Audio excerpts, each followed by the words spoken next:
Oh my goodness, we're going the distance. The Alliance versus Na'Vi for the G-1 League Western Qualifiers. What a series it has been. It started off at a slow burn with the Alliance taking a rather comfortable game number one. But Na'Vi, they struck back, and they struck back in a big, explosive way to force a deciding game three. Havost playing like a clutch beast in the end, and Na'Vi, this is a game they must win. This is a game, if they win, they move forward to play Fnatic EU in the winter bracket finals, and they do it with all the confidence in the world. As for the Alliance, certainly a worthy opponent and a team who may have lost game two, but I feel probably has played a little bit stronger over the course of the series. We'll see how it all shapes out. I'm LD of Beyond the Summit. I'm joined by Luminous. And Lumi, what do you expect?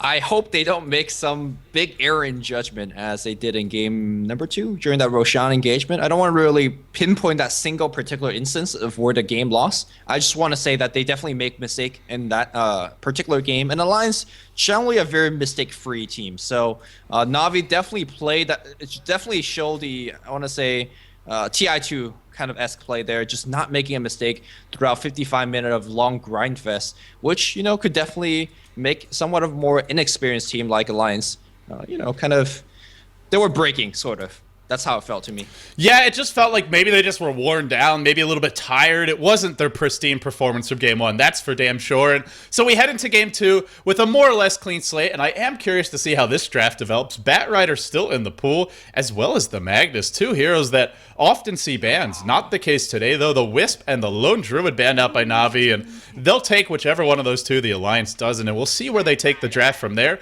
The Batrider... S4 bad guys. Yeah, but Na'Vi likely to get that Dendy Mag. I don't know. I've never seen S4 Bad ever lose the mid lane, unless he's going to give it to Emerald Bulldog and he's going to be playing the long lane bat. But generally, when Alliance pick up the bat, it's very rare, but very rare they get the bat because he's always banned out. But when they do, he's always playing at mid, S4, and generally dominating. So yeah, we'll see. Well, let's see. A Batrider, obviously a potent hero to have in the early to mid game. Can they turn it into a hero that offers that late game potential? We'll have to wait and see. You can have a few ganks, but that doesn't win you the game by itself. And a wide open draft to start it will be the Dendy Mag, we imagine. You mentioned they have run it off lane once in a blue moon, but Funnick has played it occasionally. It's almost always Dendy who's handling it. And the Alliance, this is what we've been seeing for them much more leading into this game. Is we haven't seen it this series, but we've seen it in all their previous series where they get the early Chen for Ake, the Bulldog Prophet, or sometimes even a hero like the Darkseer, or even the Lone Druid, but generally leaning towards those pushing heroes, and they just have such a strong timing push and so much presence in the early to mid game, which was something they kind of lacked in game two, Lumi. They didn't really have that presence, and it felt like it really hurt them. Yeah, it felt like they were playing defensive for the most part, which isn't negative by any means. It just doesn't feel like how Alliance normally plays. When they play defensive, they're always building towards a big timing attack of some sort. And that timing attack was never really there for Alliance last game. So yeah, I think Alliance is going to be looking towards some early game farm and some huge mid game aggression. And Na'Vi gonna go back to what works, which is the anti-mage. It's like you said, it just felt like they were waiting for the timing attack and they were farming for it, and Loda just needed one more item and then they were gonna win the game.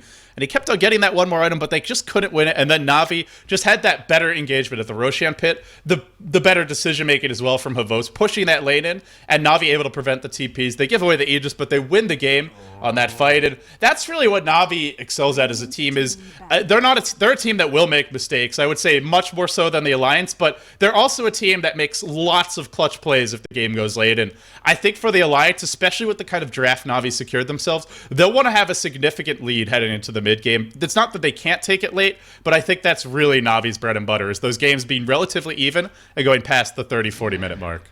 Here's my big question. How does anti-mage or Magnus stop 3 centaurs or huge amount of Chen creeps and Prophets creeps in the front? It's just somewhat difficult. I guess if anti-mage goes for some sort of a sturdier build like a quick Vanguard, he can do so, but at the same time, then you're not going to be a late game threat, so Bottle, I'm not sure. I was going to make a joke about Magnus Bottle crowing his way out of that push, but yeah, you can't do that. So we'll see. I imagine they may go for a secondary support that gives them quite a bit of AoE. Something like the Twin-Headed Dragon wouldn't be a bad choice. They do have substantial counter push with Fade Bolt and Shockwave, but it's not enough yet. When you throw a mech, a Hand of God on top of that push, and maybe even an Urn for the Nature's... Well, we don't really see Urn very often from Bulldog. He much prefers his Midas, his Shadow Blade, but maybe we see EGM pick an Urn up. Basically, a lot of heals, a lot of pushing power. I think they'll need one more counter pushing support, and I think they'll be playing basically just turtling on the towers as much as possible while Havost farms up what I imagine will be a Battle Fury Rush, and then we'll see Dendi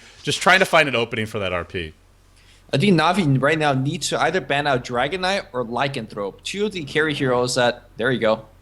Good job, Na'Vi. And I think DK is going to pick up the DK here for that push. DK against Anti-Mage, it's a fairly decent matchup, I do want to say, but it's not as necessary as a Lycanthrope, I think. Yeah, we've seen Alliance sometimes head towards more of the late game carries, things like the Faceless Void for Loda. We saw the Sven, who is a pretty decent late game carry, not the hardest late game hero by any means, but a solid one at that. And the go for the EGM Windrunner, they really like pairing the Ake Chen with the EGM Windrunner, even over what the other supports that a lot of other teams favor. Particularly the Asian teams often prefer to get heroes like Rubik or Shadow Demon to pair with the Chen, and even if they're not going aggressive early, they still like getting that support who can set up the Chen beautifully around the 5-6 minute mark. But the Alliance, it's just a different kind of Chen play. It's more focused on farming, more focused on pulling in that first 6 to 7 minutes, and then when they go, it's not to gank, it's simply to push.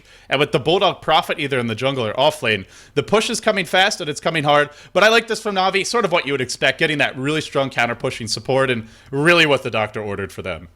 Yeah, generally when Chen is, farming for the first 2-3 minutes in the jungle, you really want your offlane support, or not offlane support. You want your support to zone out the offlane. And Windrunner has one of the best attack animations. She has Windrunner early to get away from things like Darkseer or Clockwork Cogs, whatever the case might be. So that's why she kind of excels as an early game zoner compared to heroes like Shadow Demon, who has significantly a weaker animation and damage output. And we're going to see the carry hero for Loda here. Is it going to be Dragon Knight or is it going to be something else? Alchemist. It's going to be Alchemist. Well, right. This is a hero that can take it pretty late. You farm really, really fast. You get, say, the Bulldog Midas early on, and we could be looking at double Midas gaming now. Alchemist doesn't really need a Midas, so I doubt we'll see it. But even if he doesn't go for the Hand of Midas item, he effectively has it in the Grievel's Greed. Even a single point early is more than sufficient. And also a strong pushing hero, simply because you drop Acid Spray, and Na'Vi are going to have a hard time fighting through that. It'll be very difficult for Dendi to actually get an RP off this game between Acid Spray, Flame Break Harassment, Prophet Ult, Windrunner Power Shot splashing through, potentially Shackle Shots there as well. To find the right angle for a Blink RP, not impossible, but extremely difficult. Yeah, and for me, it gets scary how Alliance supports always stack the jungle. Keep in mind that anytime that you stack a jungle camp, you're increasing Alchemist farm by a huge amount thanks to Grievel's Greed. Sometimes that max Grievel's Greed gives you more creep kill or more gold than the actual creep itself. So wow, it's a big farming tool. I love this by Na'Vi. Something you'll see so common in Asian Dota. Tinker, a hero that's really fallen off in the Western scene and isn't picked hardly at all. But this is exactly what they need. They get the counter pushing supports, and now they get a hero that can build a Hex, and if he gets a Hex, well, Alliance really only have one super scary late game hero in the Alchemist, and if you can keep him locked down, that'll be huge. I think this is a perfect pick. The only issue is going to be, can they find the levels and farm for him? Because right now, I don't really know where he goes. Do they offensive trialing again? Do they AM? Do they trial in the AM? Maybe that's the plan. I mean, sure, it worked last time. Here's the thing: they didn't have a Chen last time. They being Alliance, I feel like it's a lot scary to go against offensive trialing from a Chen, and also with the possibility of Nature's Prophet teleporting in. You say Alliance not having the ultra late game. They have Nature's Prophet. They have Loda with Grievel's Greed backup. I think they have decent late game. It's definitely not on the same level as a Tinker and Anti-Mage, but they could take it 45, 50 minutes in and still have a very decent shot. Yeah, we'll see. It all depends on how the game develops. And Tinker has been used as an offlane hero before. It's not entirely unusual. If you want an aggressive tri-lane for Funnick, then you can have one of the supports stack the Ancients, and he can farm those to catch up.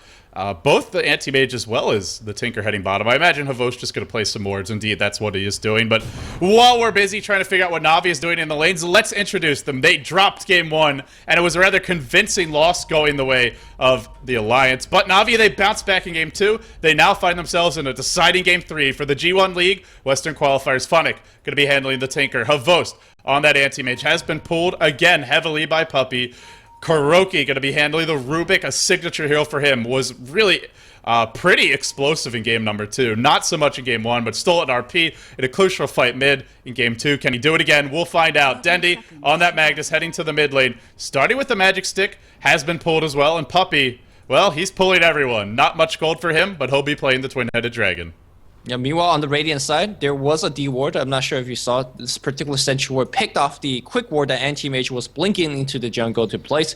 Loda will be playing the Alchemist, Aki playing his Chen. We have Wyvern being handled by EGM, Emerald Bulldog on that Nature's Prophet, and last but not least, S4 going mid with the Bat Rider. So, very standard hero and player alignment, and we'll see. My particular kind of thing I want to particularly watch out for is this mid lane. How well will S4 dominate, or will Dendi hold his own on the Magnus? Yeah, you want to watch that middle lane, and I think it's an interesting matchup for me. It's all about this bottom lane. They're running an offensive tri-lane Tinker.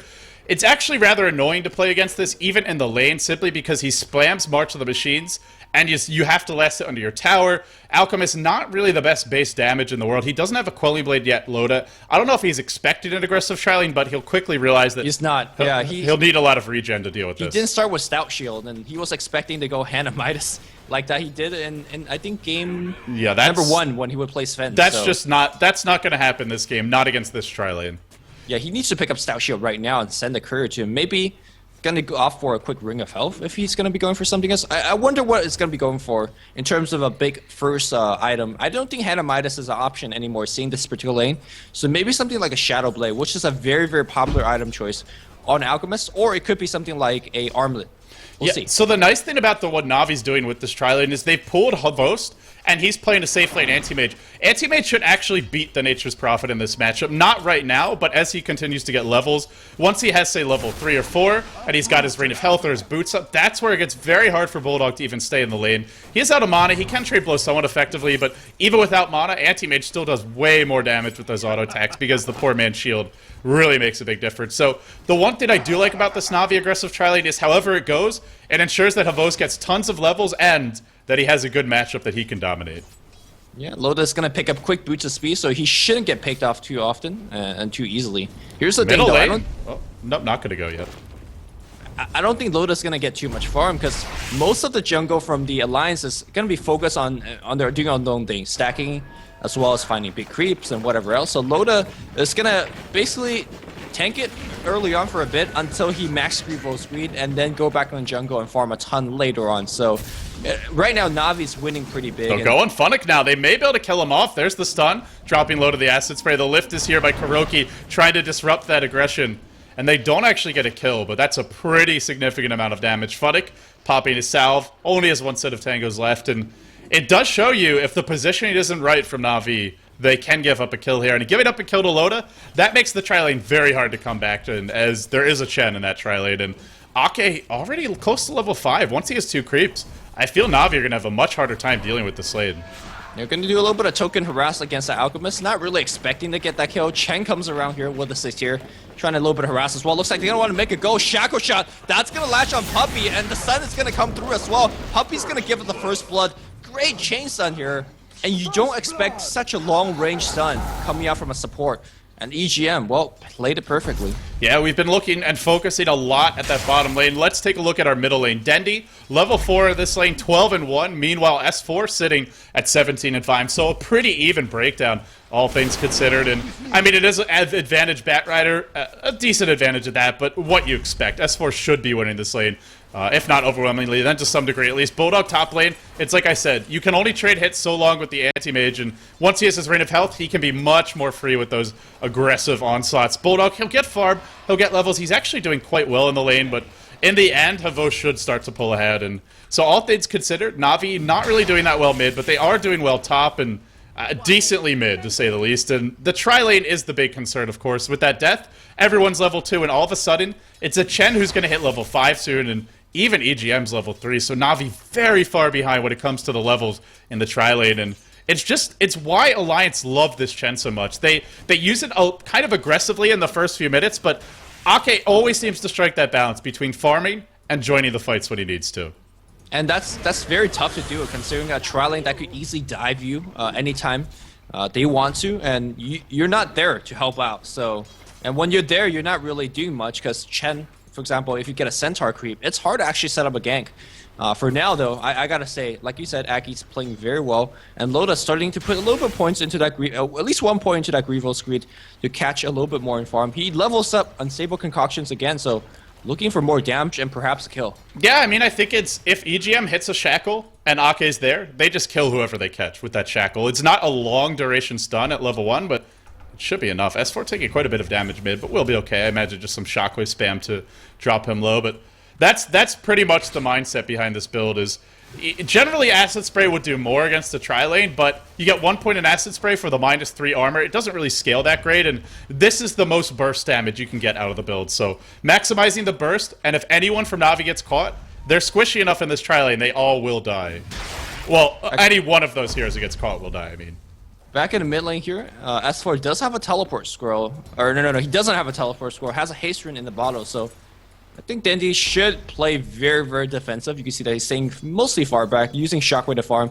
And the two supports have rotated in from the Na'Vi squad, realizing the gank is incoming. The smoke's going to get dispelled as they're walking up the cliff, and Na'Vi knows. Yeah, but Ake, he wisely leads with a Dark Troll Warlord, so he won't get caught in Na'Vi. They do stop that smoke, but while that's happening, EGM is pulling and finding some levels in farm in the bottom lane, waiting for the creep camps to respawn now.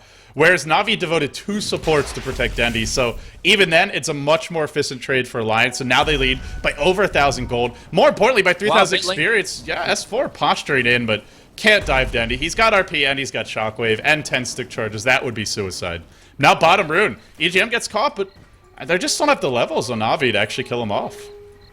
Yeah, there's an interesting kind of matchup thing between Magnus and Bat I haven't talked too much about. Is that during level 6, you pull him back and you try to stay in front of him and chase him off with Firefly and go for the kill. But a lot of times the Magnus will skewer you in because the Bat is in front of him, back to the tower, and that's generally how Bats die post level 6. So I don't see S4 making that kind of novice mistake here, and he's doing quite alright, still slowly controlling the lane.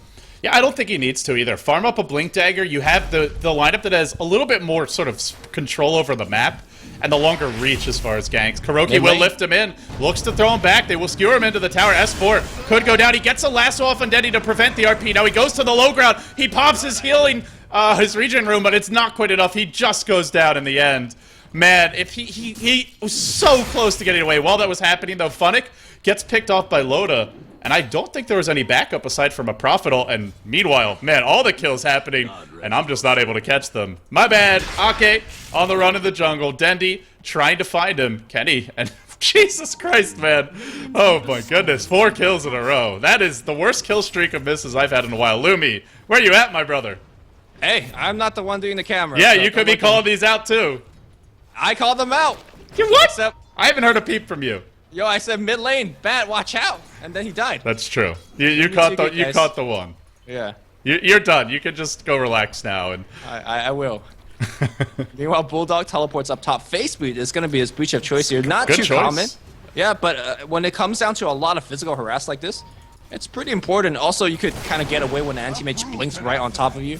Puppey playing, despite the fact that he's not really doing much, it feels like, he's been pretty effective in either protecting his teammate from being ganked or applying pressure in certain lane that he's in. So, yeah, pretty decent play from Puppey. Here comes a teleport top from Dendi. He's got RP. He has a level 3 skewer. And they're just hoping, praying, that someone's going to enter this lane. And Bulldog, will he fall prey? He has those phase boots, but a skewer RP should be enough. Dendi, he skewers in. He looks for the RP, but the phase boots keeping him safe. We need a body block from Havos. We get it now. And Bulldog gets caught. Bulldog will go down. Puppey snags the kill. Not really ideal. You'd much rather have that go to Havos or Dendi. But hey, Puppey, he's been starved all series, Lumi. They throw him a bone. Yeah, I mean, I remember last game, he didn't have boots to spill till like 15 minutes in, something ridiculous like that. So, yeah, he's being a lot more effective this game, at least in terms of the gold department. But here comes Loda, as well as a trialing push on the bot. They do have a single point into that acid spray if they want to throw it onto the creep wave. The supports are coming in in the form of Kuroki, as well as Puppey, but looks like they're actually going to defend this. I'm surprised. By the way, Funnick is looking at one of the fastest pairs of boots to travel you'll ever see, considering how the tri-lane went. I mean, he's an offensive tri-lane tinker. His tri-lane gave up first blood earlier. He's 0-1 at that, and yet nonetheless, he died earlier to Loda solo. He wasn't the first blood, but I mean, he's finding the levels, he's finding the farm. The ancients, I imagine, the main place where he's gotten them some CS in the lane as well, and he was able to steal a few jungle stacks with his March of the Machine, so great play from him. And in spite of Na'Vi, I mean, by no means having an advantage right now, they get to the mid game, they have Boots of Travel and rearm on their Tinker and level 3 March. That's really going to blunt the pushing power of the Alliance. Yeah, and if they want to just, let's say, chill the Tinker on the bot lane and constantly spam rockets on Loda, that's going to be definitely very annoying for him. S4 trying to set up gank on the bot lane, he walked towards that. I love, by the way, this ward placement. It's very, very difficult to D-ward. It also sees teleportation going to the top tower, and it definitely saw S4 trying to sneak up some ganks up onto the top lane. So I think S4 in that particular exchange lost himself quite a bit of time because he's very close to that blink. I think he should just rise that one extra 1.5 wave. And I imagine he'll do it now, and there will be an Invisor and Funnick going to pick that up bottom very close to his Boots of Travel.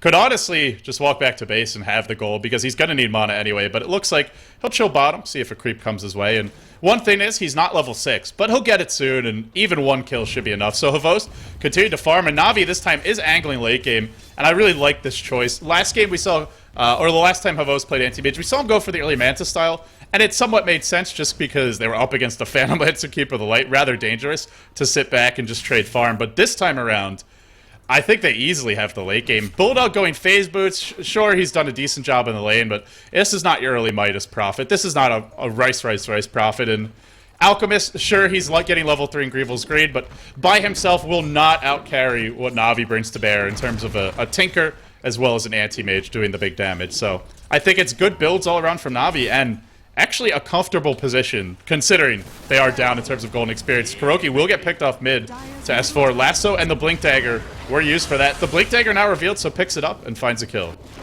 Yeah, and he's going to be using it like clockwork. Whenever it comes off cooldown, the ultimate, he's going to be searching for a kill. But I'm not sure if I would agree with you on the Alchemist not being able to go toe-to-toe against Anti-Mage. He's one of the fastest farming carry out there with Grievel's Greed, and especially if you have your jungle stacked for you. I agree, he can do fine 1v1. Yeah. The thing is, it's not a 1v1. There's a the backup for him is much stronger, I would say, in the team fights later on when it comes to Na'Vi. Like, right now, maybe you've got equally good backup with a Chen heal and, you know, some of the disables of a Batrider and a Windrunner, but later on, you have to give Na'Vi the edge when it comes to the supporting cast, and that's why I feel the Anti-Mage will be much stronger later.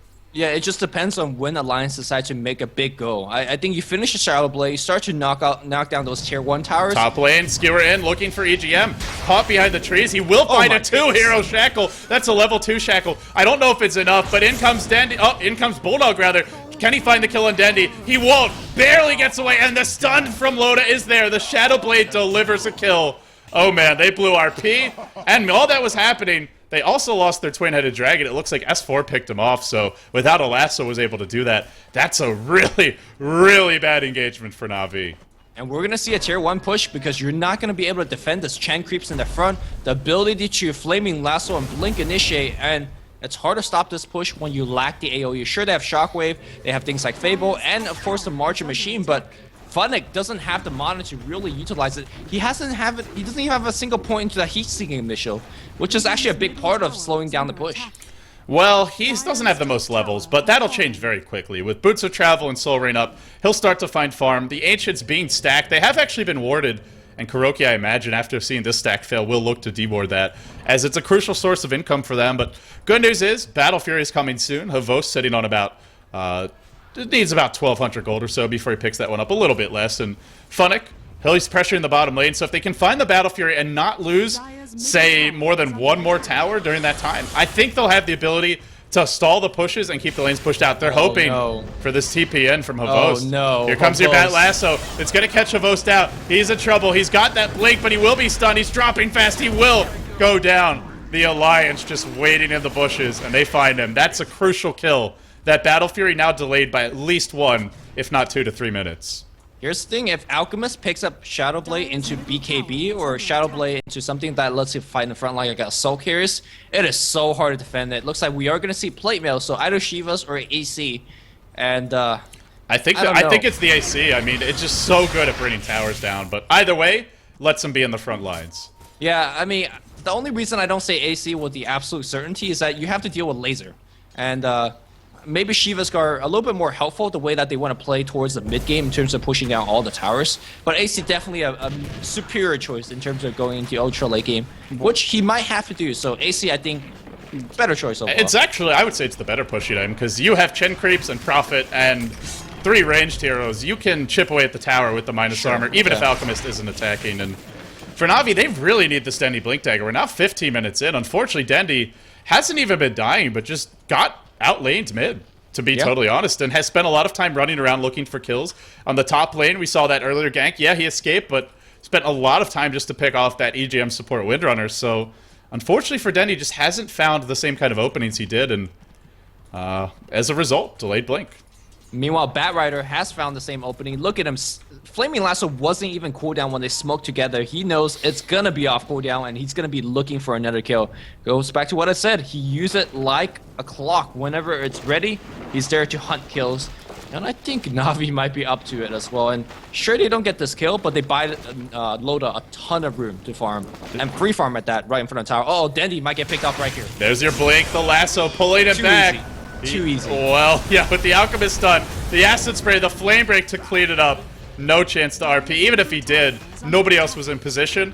And off of that, immediately into the tower. It's not just a head-on push. It's find a kill, and then you go. And that makes getting these towers so much easier. You can't give away Bat to S4. That man just knows how to play Bat, and Bottom the team lane, knows how to use Havost actually trying to fight this one out, but while that's happening, the Hand of God came out. Now Havost, is he going to run or fight? EGM is looking for a shackle. If he finds it, Havost will be in trouble. He has to back now, and potentially, nope, no mana for a Sprout. So in the end, won't find the kill, but this is time Havost is not getting his Battle Fury up and taking a lot of harassment in the lanes. That's the one nice thing Alliance have done. It's sort of a smaller thing, not just the big ganks of S4, but anytime the anti-mage is in the lane, they do everything in their power to stop him from farming. Yep. Delay as much as possible, because you know that once the Blink Dagger is up, or not Blink Dagger, the Battle Fury is up, it gets a lot more difficult for him to slow down his farm. And speaking of farm, Loda, another 1,400 gold in the bank. No real item being picked up. Anything on the courier? Nothing there either. So we'll have to wait and see exactly what is it going to be, AC or Shiva's. I think both of us are onto the AC plan, but until we see it, we'll wait. Yeah, the AC just feels like the better choice, and at the end of the day, Alchemist is all about physical damage. That's why he has the Acid Spray with minus armor. Top bot lane. Yep, going on Havost with the Shadow Blade. He's going to get caught here. Is there a follow-up Lasso? S4 looking for it. He'll wait. Now a 4-step in. He'll catch out Havost, but RP is here, and Havost may yet live. Skewering S4 back. In fact, Havost gets the Mana Void and gets out. What a play by Dendy to bail him out, but the power shot from EGM picks him off. Havost caught fleeing. Caught retreating. Loda, another stun, and now runs the other way. The Ice Patch just clipping him, as well as 3 Chen Creeps. They brought everyone bottom, and they couldn't save Havost, and now EGM, if he gets away, you just gotta say, take your hat off, and take a bow, EGM, because, man, what a spectacular snipe. Securing that kill. Bat for an anti-mage. I'll take that one any day. Good news for him is he did just finish the Battle Fury, but the bad news is he's not going to be using it to farm until he respawns. Yeah, this is going to be a 17.5 minutes Battle Fury Treads and Quelling Blade, which is not exactly your standard timing. And let's remember, Lumi, he wasn't contested top. That was a free farm lane, basically. Well, I mean, it was Prophet, but yeah, it was mostly free farm. I'm surprised that Bat didn't jump in earlier to get the Flaming Lasso. I didn't catch whether it was like just coming off cooldown or something like that. It was ready. I think S4 was just anticipating the blink and wanted to grab him afterwards, and that way the blink's cooling down and you just have a little bit extra time to whack away on him. But in the end, they do find the kill regardless. Yeah, and Bat dying there isn't the worst deal. In fact, he has himself a 4-staff now, so Flaming Lasso off cooldown once again, and I think he's looking for more. Oh, he sees Tinker, I think. Man, this is just brutal. Nobody on Na'Vi is getting space. Funnick's gonna waddle right up into him. They came from well behind, and now I'll go. That's actually a gyrocopter line, I feel, but regardless. They did come just from straight on, and Funnick's probably just scratching his head like, how did I end up in that situation? For Na'Vi, just getting picked off too much, and it's the lack of vision that's really causing it. You look at the map right now, Lumi, they see nothing, and I imagine they would love to get these wards up, Puppy's sitting on them, but going out to place those wards is exactly how you end up dying, just like what we saw happen to Funnick. Yep. I mean, if you look at Batrider, 4-2 and 3, he's been involved in the 7 out of the 10 kills that Alliance has got. So, I mean, S4, that's why I say you cannot give S4 Batrider. He just wins game on solo. So we'll see. And here comes Oh, Host no. blinking in. Shackle shot after Sprout. And what a combo, I want to say. Test of Fave, that's pure damage. Nice spell shield, bro. And you get a kill. And tier 2 up top, well, that's in big trouble as well. Navi's. Last game, it was the Alliance who kind of fell apart in that crucial Roshan engagement. In this game, it seems like it's Navi who's just falling apart. Getting picked off repeatedly, just playing too greedy, not having vision, and trying to go farm, using Blink to go into your jungle instead of saving it to run away and walking up the cliff, and all these little things costing them kill after kill. And now that snowball really gets rolling, they will catch out Loda here. Ice Path to start it off, but going in on him, very, very difficult. S4 though, that's an easy engage. Finds Kuroki, there's your stun, an easy kill to be claimed, and Loda is starting to hit hard. Once he gets to the Shadow Blade, or this AC, it's really gonna hurt. Bulldog on the back line, in comes Dandy, goes for a skewer, can't quite find the opening for the RP. Now he will be shackled, that's gonna latch. Down he goes, 3 heroes dead. And you ain't defending high ground when you give up this many kills. And for the Alliance, maybe they don't go high ground now, but Roshan is just begging to be taken. Yeah, and with the acid spray, they could easily mow it down. I mean, I think the Dire definitely had the right idea with the Tinker pick. The Marching Machine, you can see that it's doing a ton of work, slowing down this push, but it really doesn't matter that the push comes a wave or two later when you're getting all of these kills. Bat Rider, Flaming Lasso, I think it's even more interesting to have the statistic of how long it's actually off cooldown and not being used than rather when it's off cooldown. Because it seems like every time he's off cooldown, he's already on top of a hero getting a kill. Gotta love Bulldog pings the Ancients and telling his team somebody should probably go stack those, I imagine, and faking a TP top, but probably just gonna go right to those Ancients and keep the stacks flowing for Loda. We will just wait and see. No, actually gonna head to the top lane. So no stacks this time, but at the same time, he's an alchemist, so even if you're not stacking for him, he's still getting rich, and he's already up a lot of gold. And the thing is, Loda's gone for a build that lets him fight right now. Going Battle Fury and Anti-Mage, especially against the amount of minus armor that Alliance has just from the Alchemist alone, you are not fighting for 2 items, I would say, and that's a good 10 minutes off at the least. Yep, and I think 10 minutes might not be enough time for Navi to stay alive because we're going to see more and more racks of time. Meanwhile, big smoke for Admiral Bulldog. Let's see how much they're going to get this. Kuroki, do you even lift? He does. And they're going to focus on him. Shockwave, trying to skewer him backwards. They're going to get the kill with the Macro Pyre. Nice pickoff. It took 5 just to get that profit. So yes, they get the kill, but they're not stopping Loda, who barrels down the bottom lane, looking to trade a tier 2 for a tier 1, and he'll bring this down very quickly with the S4. minus armor. Yep, S4 will get picked off, but they lose 2. Looks like they'll get a tier 2 as a trade. Not a great trade. Na'Vi might look for a tier 2 of their own. Na'Vi definitely should look for a tier 2. They have enough time to push it and perhaps even still defend their tower. Tinker should be back in position of the tier 3 and start rocketing or marching. But no, he's going to be focusing to make sure that his team doesn't get jumped on. And this is Q for Loda to go. So yeah, in fact, ultimate just ran out, so they lose a ton of DPS. And here comes a rotation. Decent trade for Na'Vi. The base tower took a little bit of damage, but on the same time, they got a tier 1 and a ton of damage on a tier 2 on top as well. And they buy time for Havost, who isn't under pressure. He now has a Yasha and really catching up off of the back of that engagement. Dandy did use RP in that fight, but found a kill on the Bat Rider, and now maybe he'll look for some more action. Roshan going to be attempted right now by the Alliance, and I think this is a decent time to go, simply because RP's on cooldown. Yeah, and here it comes. And it'll be fast, too, because you have Acid Spray and you have Assault Cuirass. There's a Butcher Travel on our Bat Rider. Oh, Tinker, he thinks he's safe. He ain't. Safe from S4. Well, drags into Roshan pit. Agents gets picked up. And it's goal time, because the biggest annoyance factor of the Tinker, he's gone for a while. Yeah, speaking of that Tinker, there is no buyback available, apparently. And nope.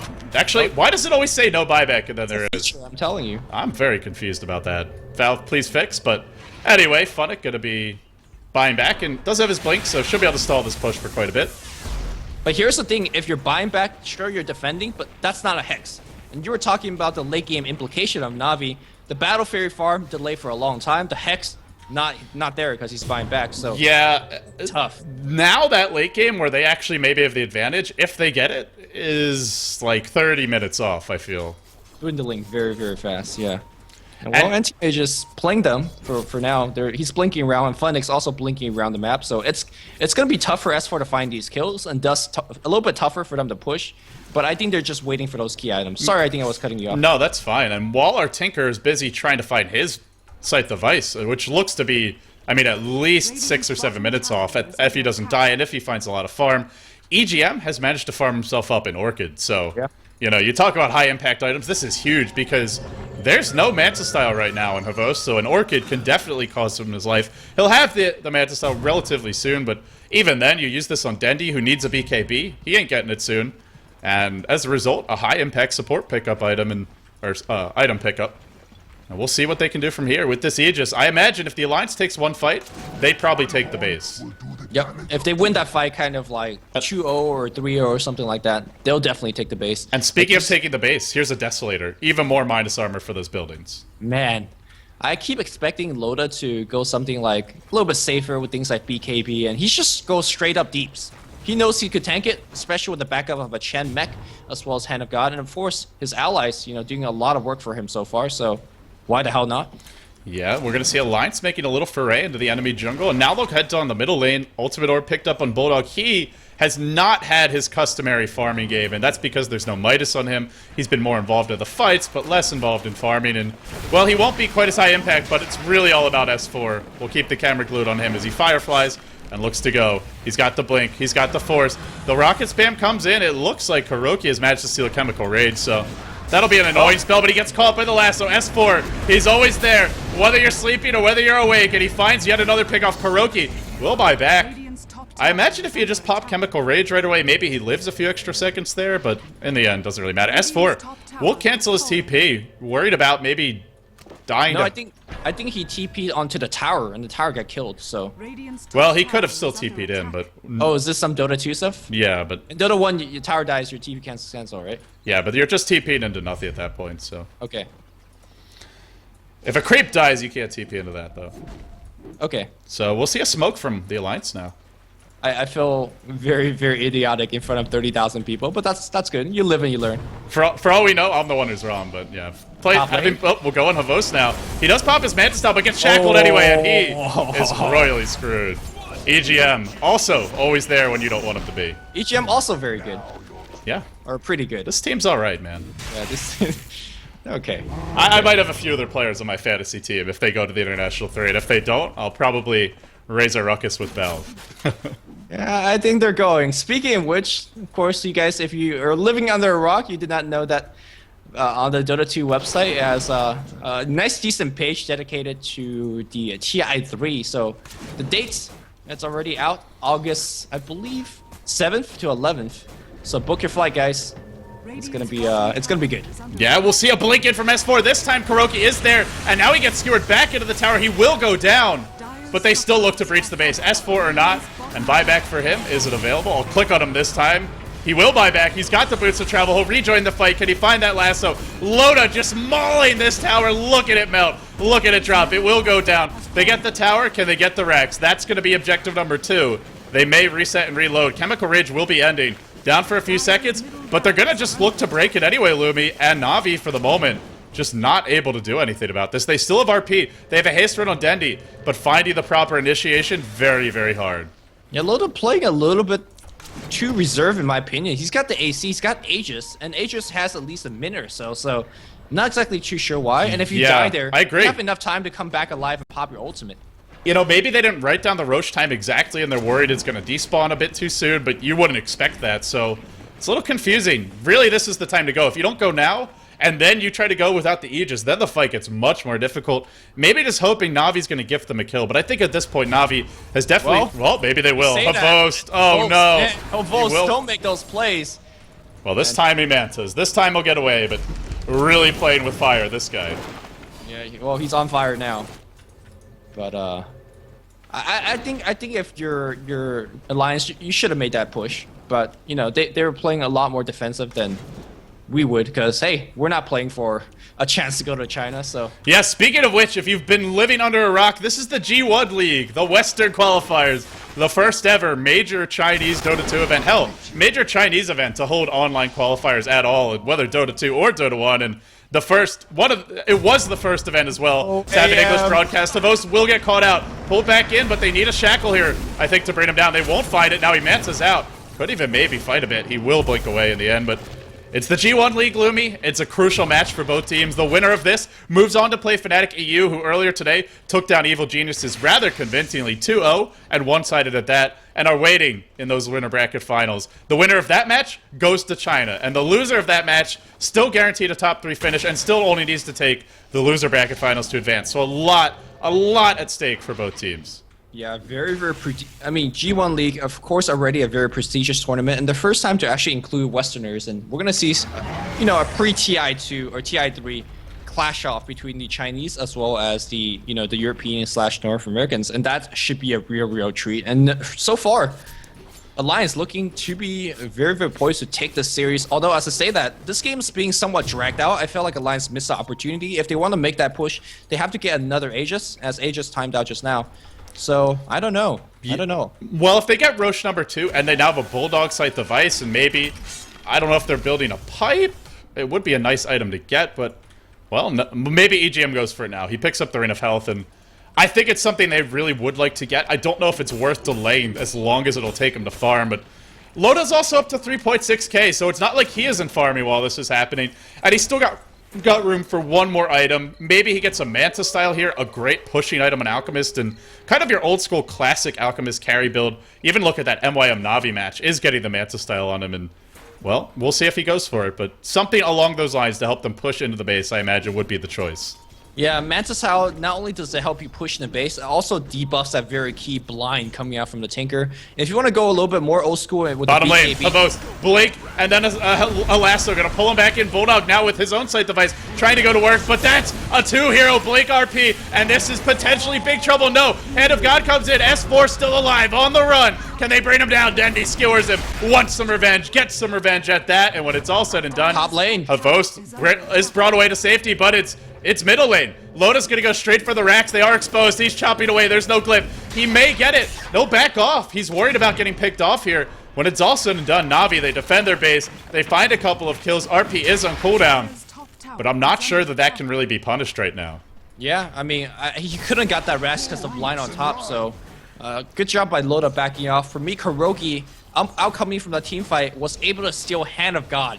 So I don't think Anti-Mage will die with the Hand of God backup. And that means Havos can play as ham as he wants and should be okay.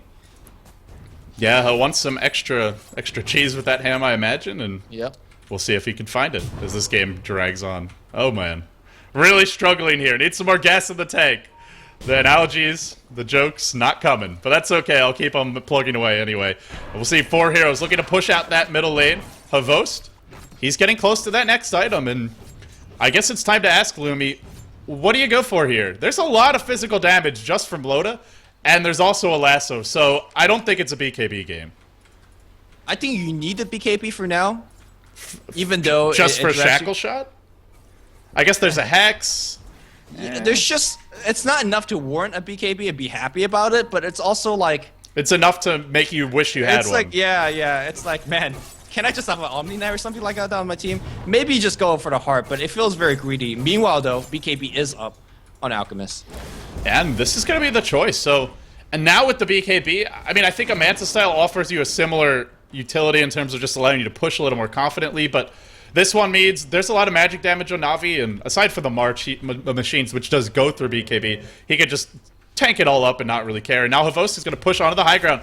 Top lane looking to go while this is happening. The Alliance waiting for Roche to respawn. A nice little timing, but Bulldog is going to catch Havos by surprise. He'll start with an auto attack. He won't use the Scythe. I thought maybe they would look for a kill, but they just want to drive him off, and they're going to go Roche. And look at this Roche melt. No way does Na'Vi get this. Not with S4 flying high. The Batman in the sky. It's the bat signal, and it drives the Jokers in Na'Vi off. Yeah, Admiral Bulldog knew that he wasn't going to get that kill on AM, and he doesn't know whether a fight would break out at the Roche pit, so he wants to reserve that Hex ready in case he needs to TP back in. And now with the Aegis up on Loda, they could just go. I've been saying that for a while now, and I really believe it, so... It's getting to that point where it does feel like if they lose a big fight at the base, the game could just start to fall away for them. And one of the reasons is Funnick almost has a Scythe device. Yeah, you lose this fight, you give it to him. And Anti-Mage... I think I said like 8 minutes, and it probably was even more than 8 minutes ago he might have it, but all that being said, it's close. Yeah, of course, Anti-Mage on the top lane also split pushing. He's also got 5k goals, so if he wins this fight, he gets a full heart.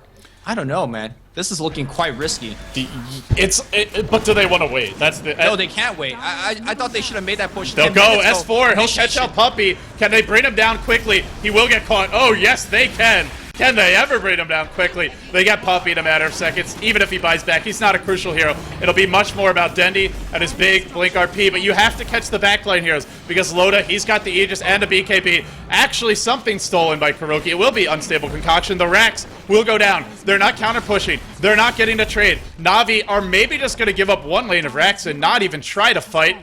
And for the Alliance, that's the trade they wanted, which is basically they get everything, Na'Vi gets nothing. Havos TP back at the start of that push, literally stood and did nothing. I'm not sure whether I was a big fan of that defense. I'd rather see him do a little bit of split push, at least force the Dire or the Radiant to make an interesting decision. Do you back out in the middle of the push, and then you give Dendy to chase and RP them? But he TP'd back and just sat there. I think the problem is when Loda has 2 items that give you -11 armor on buildings, and he's Alchemist with the lowest base attack time in the game and some decent attack speed between Assault Caress as well as Shadow Blade. I think the difference is you just don't win in a base trade. There's no way that Anti-Mage brings down buildings as quickly as the Alchemist. Funnick will get caught, scythed up, and now tries to TP out. He just picked up his Scythe device, but he will go down. Oh my goodness. No buyback. No buyback. That probably is game. I mean, Anti-Mage is going to try his best to provide whatever distraction he can. He does have the blocking bar. He does have buyback. It's time to man up and there's no TP on him. By the time he gets here, it will be too late. Havos is going to be ushered away. That's 2 lanes of Rax, and that's for nothing in return. Na'Vi just kind of falling apart. Havos, why you no TP? Well, it might have been on cooldown anyway. I don't know if he... No, it's definitely been used for longer than that. Well, even with it, would it have mattered? Havos will get caught, lassoed up, and this just feels like the story of this game, but a huge Blink RP, the cleave coming through isn't enough. Bottom point, slamming and jamming, 3 heroes dead. Now it's up to Loda. Can he man fight his way out? He's on the run. They don't seem to have detection, so I think he'll get away. There is actually dust. He'll come out, and he'll look to go. There's your flame break. Will be a blink away. They did get 2 lanes of Rax. They didn't actually lose their Aegis. 7,000 gold up, by the way, on Loda. That's a lot of freaking gold for Loda, and he's got the inventory slots to, once this Aegis disappears, buy that 1 extra item. It looked like a moment of triumph for Na'Vi and maybe a turnaround. They get a bunch of kills, but in the end, I don't think it's going to be enough. Props to Dendy for landing what I believe to be a 5-man RP, and of course Havos, using that Mountain Void in that big clump, was able to at least kill 4, I believe. Yeah, 4 was dead. 2 people buy back immediately. The funny thing for me in that team fight was that Loda, I think, walked out of that team fight with more HP than during the middle when he tanked RPs. Like, that's chemical rage, guys. It's kind of unfair. It's a very strong and underrated carry skill. It really does make Alchemist one of the stronger late game heroes. Even though he doesn't have any other abilities that scale well, Chemical Rage is like an all-in-one special. Screen scales hella well. So. Not in terms of combat, just in terms of farming. Yeah. But in spite of that, Alchemist is a very fearsome late game carry, especially if you get something like an Abyssal Blade, and you can man fight quite a number of carries. Maybe not a 6-slotted anti-mage, but if you're 1 item ahead, you can generally do quite well. And he's quite the items ahead. S4 looking for the jump, and the Martian Machine will slow them down. At this point in the game, I think Loda and his team have all the time in the world. Blake, lasso, it's been the story of this game. It will be on Puppey again. He does get 4-step back in the end. Dendy, unable to find an RP. It's still cooling down while that's happening. Havos in the front lines, duking it out. He wants to jam some heroes down, and he will find one, but he almost dies just to a single regular hit from Loda. Not quite. He will get away.